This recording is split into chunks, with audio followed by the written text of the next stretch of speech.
जादुई डांडिया।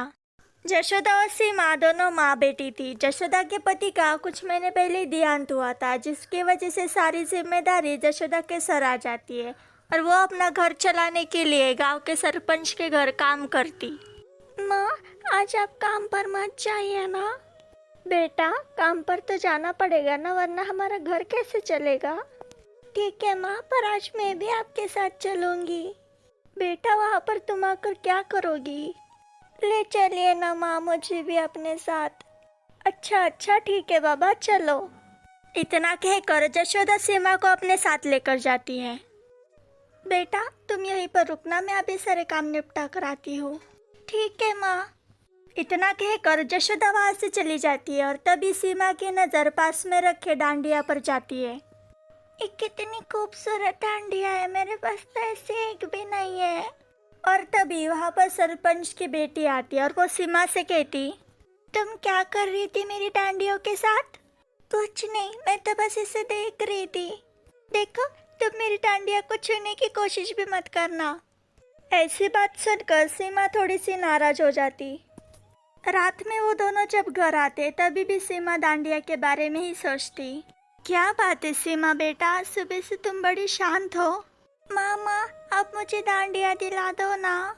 नहीं बेटा, हम डांडिया नहीं खरीद सकते। पर क्यों माँ, हम डांडिया क्यों नहीं खरीद सकते? बेटा, हमारे पास डांडिया खरीदने के लिए पैसे नहीं है। माँ, हम इतने गरीब क्यों हैं? भगवान ने हमें भी बाकियों की तरह अमीर क्यों नहीं बनाया? बेटा, ये तो मुझे भी नहीं पता। और चलो अभी ये सब बातें छोड़ो और जाकर सो जाओ। अगली सुबह सीमा अपने दोस्तों के साथ बाहर खेलने जाती है, पर वो देखती कि उसके सभी दोस्त अपने साथ डांडिया लेकर आए हैं, जिसे देख सीमा का मुंह उतर जाता। अरे सीमा, तुम डांडिया नहीं लाई? अरे क्या नेहा, तुम भी, इस गरीब के पास डांडिया खरीदने के पैसे कहाँ से आएंगे? ऐसे ही वो दोनों सीमा का मजाक उड़ाती। सीमा को बहुत दुख होता और वो जाकर एक पेड़ के पास बैठ जाती।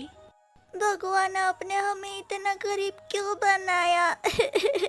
ऐसे ही सीमा खुद से बातें करती और तभी अचानक से एक चिड़िया उसके सामने आकर गिरती। ये क्या, इस चिड़िया को तो बहुत चोट लगी है। तभी सीमा उस घायल चिड़िया के ऊपर बैंडेज लगाती और वो ठीक हो जाती। धन्यवाद सीमा, तुमने मेरी जान बचाई। तुम मेरा नाम कैसे जानती हो?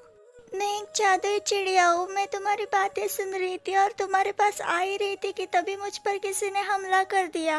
और अब बताओ, तुम रो क्यों रही थी? मेरे सारे दोस्तों के पास डांडिया है और मेरे पास ही नहीं है, इसीलिए मैं रो रही थी। तभी वो चिड़िया सीमा को डांडिया देती और सीमा से कहती, ये लो सीमा, ये जादुई डांडिया है। तुम बहुत अच्छी हो, तुमने मेरी मदद की, इसलिए मैं तुम्हें ये दे रही हूँ। क्या सच में? तुम्हारा बहुत बहुत शुक्रिया जादुई चिड़िया। आखिरकार सीमा को उसकी डांडिया मिल ही जाती है और वो अपने दोस्तों के सामने खुशी खुशी अपनी डांडिया लेकर जाती। Hello guys, like, share and subscribe to my channel.